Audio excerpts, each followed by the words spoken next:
ನಮಸ್ಕಾರ ವೀಕ್ಷಕರೇ, ಓಲಿ news YouTube ಚಾನಲ್ಗೆ ಮತ್ತೊಮ್ಮೆ ನಿಮಗೆಲ್ಲ ಸ್ವಾಗತ. ನಾನು ನಿಮ್ಮ ಗೆಳೆಯ ಇಟ್ಗೆ ಹೇಮಂತ್. ರಾಜ್ಯ ರಾಜಕಾರಣದಲ್ಲಿ ಅತ್ಯಂತ ತಂತ್ರಗಾರಿಕೆಗೆ ಹೆಸರುವಾಸಿಯಾಗಿರ್ತಕ್ಕಂಥವರು, ಕರ್ನಾಟಕದ ರಾಜಹುಲಿ ಎಂದೇ ಪ್ರಖ್ಯಾತಿಯನ್ನು ಪಡೆದಿರ್ತಕ್ಕಂಥ ಮಾಜಿ ಮುಖ್ಯಮಂತ್ರಿ ಯಡಿಯೂರಪ್ಪ ಅಂದರೆ ತಪ್ಪಾಗೋದಿಲ್ಲ. ಕರ್ನಾಟಕದ ಕೆಲವು ಮಾಸ್ ಲೀಡರ್ಗಳಲ್ಲಿ ಇವರು ಒಬ್ಬರು ಕೂಡ ಮಾಸ್ ಲೀಡರ್ ಅಂದರೆ ತಪ್ಪಲ್ಲ. ಇಂಥ ಯಡಿಯೂರಪ್ಪನವರು ತಮ್ಮ ವಿರೋಧಿಗಳನ್ನು ತಮ್ಮ ತಂತ್ರಗಾರಿಕೆಯಿಂದಲೇ ತಮ್ಮ ವಿರೋಧಿಗಳನ್ನು ಶಮನ ಮಾಡ್ತಾ ಬರ್ತಿರ್ತಕ್ಕಂಥದ್ದನ್ನು ನಾವು ಆರಂಭದಿಂದಲೂ ನೋಡ್ತಾನೆ ಬಂದಿದ್ದೀವಿ. ಇತ್ತೀಚಿನ ದಿನಗಳಲ್ಲಿ BS ಯಡಿಯೂರಪ್ಪ ಹಾಗೂ ಅವರ ಪುತ್ರ BY ವಿಜಯೇಂದ್ರ ಅವರ ವಿರುದ್ಧ ಪದೇ ಪದೇ ವಾಗ್ದಾಳಿಯನ್ನು ನಡೆಸ್ತಾ ಬರ್ತಿದ್ದಂತಹ ವಿಜಯಪುರದ ಶಾಸಕ ಬಸವನಗೌಡ ಪಾಟೀಲ್ ಯತ್ನಾಳ್ ಅವರಿಗೆ ಇದೀಗ ಯಡಿಯೂರಪ್ಪನವರು ಸೈಲೆಂಟ್ ಆಗಿದ್ದೇ ಬಹುದೊಡ್ಡ ಒಂದು ಕೆಡ್ಡವನ್ನು ತೋಡಿದ್ದಾರೆ ಅಂತಕ್ಕಂಥ ಮಾಹಿತಿಗಳು ಲಭ್ಯವಾಗ್ತಾ ಇದ್ದಾವೆ. ಬನ್ನಿ ಸ್ನೇಹಿತರೆ, ಹಾಗಾದರೆ ಯತ್ನಾಳ್ ಅವರ ಬಗ್ಗೆ ಯಡಿಯೂರಪ್ಪನವರು ತೆಗೆದುಕೊಂಡಿರ್ತಕ್ಕಂಥ ನಿರ್ಧಾರ ಏನು, ಈ ಮೂಲಕ ಯತ್ನಾಳ್ ಅವರನ್ನು ಕಟ್ಟಿ ಹಾಕುವ ಪ್ರಯತ್ನದಲ್ಲಿ ಯಡಿಯೂರಪ್ಪನವರು ಸಂಪೂರ್ಣವಾಗಿ ಯಶಸ್ವಿ ಆಗ್ತಾರ ತಿಳ್ಕೊಂಡು ಬರೋಣ. ಅದಕ್ಕಿಂತ ಮುಂಚೆ ನೀವು ನನ್ನ ಓಲಿ ನ್ಯೂಸ್ ಯೂಟ್ಯೂಬ್ ಚಾನಲ್ಗೆ ಸಬ್ಸ್ಕ್ರೈಬ್ ಮಾಡ್ಕೊಂಡಿಲ್ಲ ಅಂದರೆ ದಯವಿಟ್ಟು ಈಗಲೇ ಸಬ್ಸ್ಕ್ರೈಬ್ ಮಾಡ್ಕೊಂಡು ಬೆಲ್ ಬಟನನ್ನು ಕ್ಲಿಕ್ ಮಾಡಿ. ನಾನು ಕೊಡ್ತಕ್ಕಂಥ ಮಾಹಿತಿ ನಿಮ್ಗೆ ಇಷ್ಟ ಆಗಿದ್ರೆ ಈ ವಿಡಿಯೋಗೆ ಲೈಕ್ ಮಾಡಿ, ಶೇರ್ ಮಾಡಿ, ಕಮೆಂಟ್ ಮಾಡಿ. ಹೌದು ವೀಕ್ಷಕರೇ, ತಮ್ಮ ರಾಜಕಾರಣದ ಜೀವನದುದ್ದಕ್ಕೂ ತಮ್ಮ ವಿರೋಧಿಗಳನ್ನು ಅತ್ಯಂತ ತಂತ್ರಗಾರಿಕೆಯಿಂದಲೇ ತಮ್ಮ ಬಗ್ಗೆ ಇರತಕ್ಕಂಥ ವಿರೋಧವನ್ನು ಶಮನ ಮಾಡ್ತಾ ಬರ್ತಿದ್ದಂತಹ BS ಯಡಿಯೂರಪ್ಪನವರು ಇತ್ತೀಚೆಗೆ ಬಸವನಗೌಡ ಪಾಟೀಲ್ ಯತ್ನಾಳ್ ಅವರು ಪದೇ ಏನು BY ವಿಜಯೇಂದ್ರ ಅವರು ರಾಜ್ಯಾಧ್ಯಕ್ಷರಾದ ನಂತರ ಯಡಿಯೂರಪ್ಪ ಹಾಗೂ ಅವರ ಪುತ್ರ BY ವಿಜಯೇಂದ್ರ ಅವರ ವಿರುದ್ಧ ಬಹಿರಂಗವಾಗಿ ವಾಗ್ದಾಳಿಯನ್ನ ನಡೆಸ್ತಾ ಬರ್ತಿದ್ರು. ಆದರೆ ಈ ಕ್ಷಣದವರೆಗೂ ಕೂಡ ಯತ್ನಾಳ್ ಅವರ ಕುರಿತು ಯಾವುದೇ ಒಂದು ಪ್ರತಿಕ್ರಿಯೆಯನ್ನು ನೀಡಿದಂತಹ ಯಡಿಯೂರಪ್ಪನವರಂತೆ BY ವಿಜಯೇಂದ್ರ ಕೂಡ ಬಸವನಗೌಡ ಪಾಟೀಲ್ ಯತ್ನಾಳ್ ಅವರ ವಿರುದ್ಧ ಯಾವುದೇ ಒಂದು ಪ್ರತಿಕ್ರಿಯೆಯನ್ನು ಕೊಟ್ಟಿರಲಿಲ್ಲ. ಒಮ್ಮೆ ಮಾತ್ರ ಮಾಧ್ಯಮಗಳು ಕೇಳಿದ್ದಂತಹ ಪ್ರಶ್ನೆಗೆ, ನೀವು ಬಸವನಗೌಡ ಪಾಟೀಲ್ ಯತ್ನಾಳ್ ಅವರ ಮನೆಗೆ ಹೋಗ್ತೀರಾ ಅಂತಕ್ಕಂಥ ಪ್ರಶ್ನೆಗೆ, ನಾನು ಯಾರ ಮನೆಗೂ ಹೋಗ್ತಕ್ಕಂಥ ಅವಶ್ಯಕತೆ ಇಲ್ಲ, ನಾನು ಹೋಗೋದು ಇಲ್ಲ ಅಂತಕ್ಕಂಥ ಒಂದು ಮಾತನ್ನ ಯಡಿಯೂರಪ್ಪನವರು ಹೇಳಿದರು. BY ವಿಜಯೇಂದ್ರ ರಾಜ್ಯದ BJP ರಾಜ್ಯಾಧ್ಯಕ್ಷರಾದಂಥ ನಂತರ ಈ ಒಂದು ಬಸವನಗೌಡ ಪಾಟೀಲ್ ಯತ್ನಾಳ್ ಅವರ ವಾಗ್ದಾಳಿ ತೀವ್ರ ಮಟ್ಟಕ್ಕೆ ಹೋಗಿತ್ತು. ಪದೇ ರಾಜ್ಯಾಧ್ಯಕ್ಷರ ಮೇಲೆ ವಾಗ್ದಾಳಿಯನ್ನು ಮಾಡ್ತಾ ಬರ್ತಾ ಇದ್ರು. ಕೊನೆಗೆ ಒಂದು ಹಂತಕ್ಕೆ ಮುಂದೋಗಿ ಕೇಂದ್ರದ ನಾಯಕರು ಕೂಡ ಇವರಿಗೆ ಸಪೋರ್ಟ್ ಮಾಡ್ತಾ ಇದ್ದಾರೆ ಅಂತಕ್ಕಂಥ ಆಪಾದನೆಯನ್ನ ಬಸವನಗೌಡ ಪಾಟೀಲ್ ಯತ್ನಾಳ್ ಅವರು ಮಾಡ್ತಾ ಬಂದಿದ್ರು. ಅಷ್ಟೇ ಅಲ್ಲದೆ ಹೈಕಮಾಂಡ್ ನಾಯಕರನ್ನ ಭೇಟಿ ಮಾಡಿ ಬಂದ ನಂತರ ಯತ್ನಾಳ್ ಅವರು 2019 ವೇಳೆಗೆ ರಾಜ್ಯದಲ್ಲಿ ಅಧಿಕಾರದಲ್ಲಿದ್ದಂತಹ ಯಡಿಯೂರಪ್ಪನವರ ಸರ್ಕಾರದಲ್ಲಿ ಸುಮಾರು 40,000 ಕೋಟಿಗಳಷ್ಟು ಹಗರಣ ನಡೆದಿದೆ. ಕೋವಿಡ್ ಸಂದರ್ಭದಲ್ಲಿ ಬಹುದೊಡ್ಡ ಹಗರಣ ರಾಜ್ಯ ಸರ್ಕಾರದಲ್ಲಿ ಆಗಿತ್ತು. ಅದನ್ನ ಈಗಿರ್ತಕ್ಕಂಥ ರಾಜ್ಯ ಸರ್ಕಾರ ತನಿಖೆಯನ್ನ ಮಾಡೋದ್ರ ಮೂಲಕ ತಪ್ಪಿತಸ್ಥರಿಗೆ ಸೂಕ್ತ ಒಂದು ಶಿಕ್ಷೆಯನ್ನ ಕೊಡಿಸಬೇಕು ಅಂತಕ್ಕಂಥ ಆಗ್ರಹವನ್ನ ಮಾಡಿದ್ರು. ಈ ಆಗ್ರಹದ ನಂತರ ಯಾವುದೇ ಒಂದು ದಾಖಲೆಯನ್ನ ಈ ಹಗರಣದ ಕುರಿತು ಒದಗಿಸೋದಕ್ಕೆ ಬಸವನಗೌಡ ಪಾಟೀಲ್ ಯತ್ನಾಳ್ ಅವರು ವಿಫಲರಾಗಿದ್ರು ಅಂದ್ರೆ ತಪ್ಪಾಗೋದಿಲ್ಲ. ಬಸವನಗೌಡ ಪಾಟೀಲ್ ಯತ್ನಾಳ್ ಅವರು ಏನೇ ಮಾಡಿದ್ರು ಕೂಡ ಅವರ ಬಗ್ಗೆ ಚಕಾರವನ್ನು ಎತ್ತೇ ಇರ್ತಕ್ಕಂಥ ಯಡಿಯೂರಪ್ಪನವರು ಇದೀಗ ಸೈಲೆಂಟ್ ಆಗಿದ್ದೇ ಬಹುದೊಡ್ಡ ಕೆಟ್ಟವನ್ನ ಯತ್ನಾಳ್ ಅವರಿಗೆ ತೋಡಿದ್ದಾರೆ ಅಂತಕ್ಕಂಥ ಮಾಹಿತಿಗಳು BJPಯ ಉನ್ನತ ಮೂಲಗಳಿಂದ ಲಭ್ಯವಾಗ್ತಾ ಇದ್ದಾವೆ.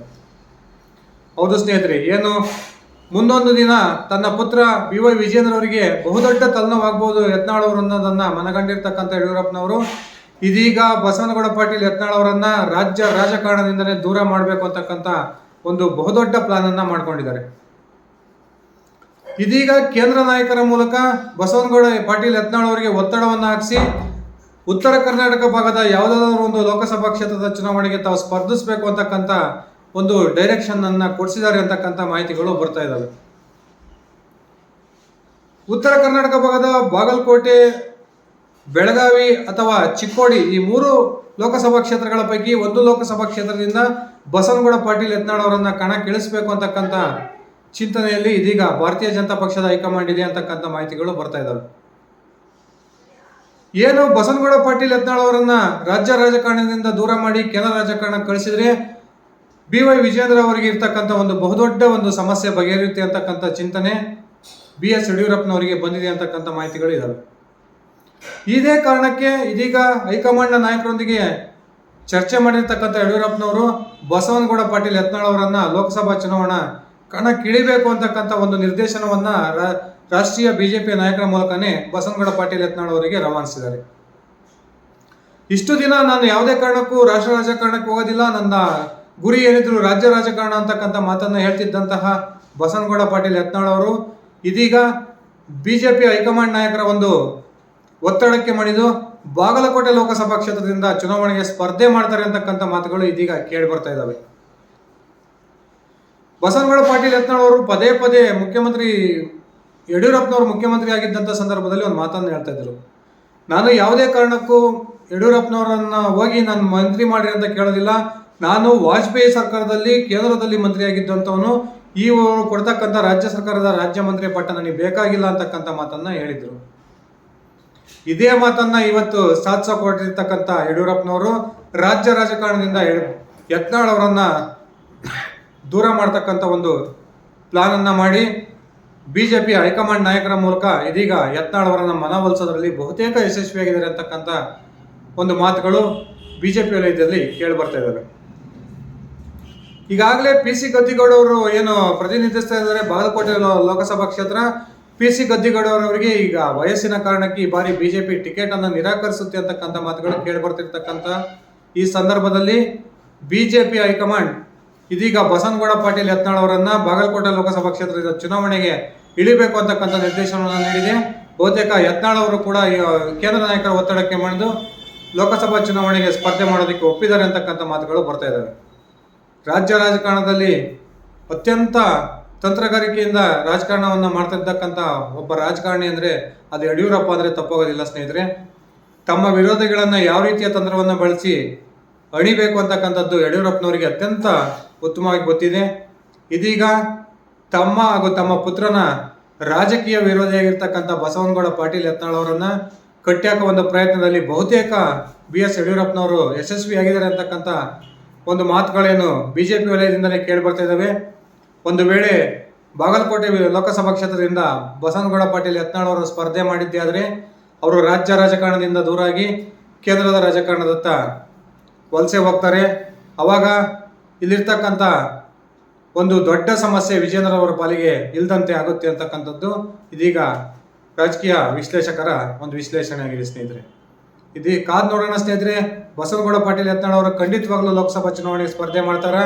ಆ ಮೂಲಕ ಏನು ಯಡಿಯೂರಪ್ಪ ಹಾಗೂ ಅವರ ಪುತ್ರರ ವಿರುದ್ಧ ಪದೇ ಪದೇ ವಾಗ್ದಾಳಿಯನ್ನು ನಡೆಸ್ತಾ ಬರ್ತಿದ್ರು, ಅದಕ್ಕೆ ಈಗ ಅಂತಿಮ ವಿರಾಮವನ್ನ ರಾಷ್ಟ್ರೀಯ ಬಿಜೆಪಿಯ ಮುಖಂಡರು ಹಾಕ್ತಾರ. ಕಾದ್ ನೋಡೋಣ ಸ್ನೇಹಿತರೆ. ಇದಿಷ್ಟ ಆಗಿತ್ತು ನನ್ನ ಇವತ್ತಿನ ವಿಡಿಯೋ. ನಾನು ಕೊಟ್ಟಿರ್ತಕ್ಕಂಥ ಮಾಹಿತಿ ನಿಮ್ಗೆ ಇಷ್ಟ ಆಗಿದ್ರೆ ಈ ವಿಡಿಯೋಗೆ ಲೈಕ್ ಮಾಡಿ, ಶೇರ್ ಮಾಡಿ, ಕಮೆಂಟ್ ಮಾಡಿ. ಅದೇ ರೀತಿ ನೀವು ನನ್ನ ಓಲಿ ನ್ಯೂಸ್ ಯೂಟ್ಯೂಬ್ ಚಾನಲ್ಗೆ ಸಬ್ಸ್ಕ್ರೈಬ್ ಮಾಡ್ಕೊಂಡಿಲ್ಲ ಅಂದರೆ ದಯವಿಟ್ಟು ಈಗಲೇ ಸಬ್ಸ್ಕ್ರೈಬ್ ಮಾಡಿಕೊಂಡು ಬೆಲ್ ಬಟನ್ ಅನ್ನು ಕ್ಲಿಕ್ ಮಾಡಿ. ಧನ್ಯವಾದಗಳು ಸ್ನೇಹಿತರೆ. ಶುಭ ದಿನ.